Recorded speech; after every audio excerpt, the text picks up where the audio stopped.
4명 넘으면 경고 알람입니다. 헬로윈데이를 앞두고 서울 이태원에 인파가 몰릴 것에 대비해서 용산구가 대책을 내놨습니다. 차로와 보행로를 나누고 또 좁은 공간에 4명이 넘게 모이면 경고 알람이 울리게 됩니다.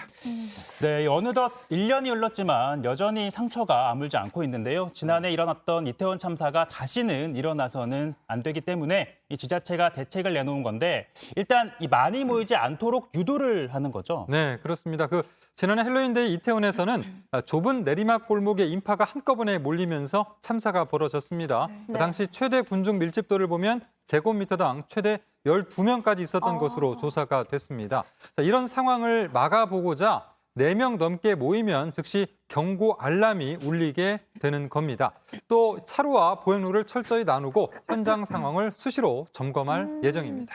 근데 저는 좀 궁금한 게 번화가잖아요. 네. 일단 인파도 많을 거고. 네. 근데 4명이 넘게 모이는 걸 어떻게 확인하고 경고 알람이 울리게 되는 건가요? 네, 서울시가 이태원과 홍대 앞, 건대 앞처럼 인파가 많이 몰리는 거리에 인파를 자동으로 계산해주는 지능형 CCTV를 설치하고 있습니다. 예. 거리를 걷는 사람마다 형광색 테두리 이런 것들이 좀 자동으로 설정이 되면서 화면 상단 인원수가 계산이 되는 그런 방식인데요.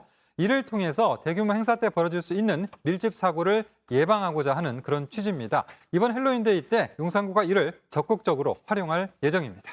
근데 또 지난해 이태원 참사가 워낙 충격적이고 또 참 안타까운 사고였잖아요. 네. 그렇기 때문에 올해 헬로윈데이는 조용히 지나가자 이런 분위기도 주변에 좀 많이 나타나고 있어요. 네네. 네. 이 헬로윈이 한국에서 좀 사라졌다 이런 말도 좀 나오는데요. 오는 31일 헬로윈을 전후한 이벤트가 대부분 사라졌습니다.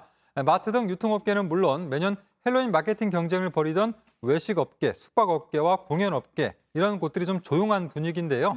헬로윈은 이맘때 추석과 크리스마스 사이 비수기를 채워주는 중요 이벤트였는데 업계가 이런 특수를 자발적으로 포기하는 분위기입니다. 다만 풍선 효과에 대한 우려는 나오고 네. 있습니다. 이 올해 헬로윈은 이태원 대신 다른 곳, 이를테면 홍대 이런 쪽으로 사람들이 몰릴 거란 전망도 있다고요. 네, 그렇습니다.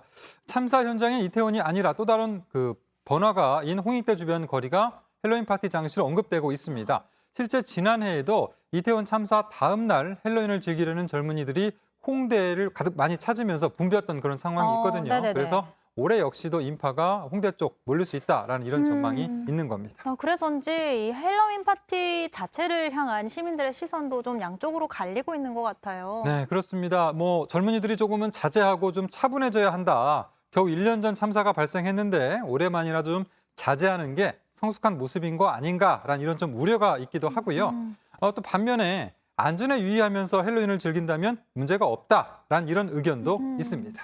네. 매번 이렇게 참사가 발생하면 안전 문제가 대두가 되고 또 네. 여러 가지 말들이 많이 생기는데 네. 무엇보다 좀 고질적인 안전 불감증을 없애는 데 좀 초점이 맞춰져야겠고요. 우리가 배운 바가 있으니까 조심해서 즐겨야 될 것 같습니다. 네.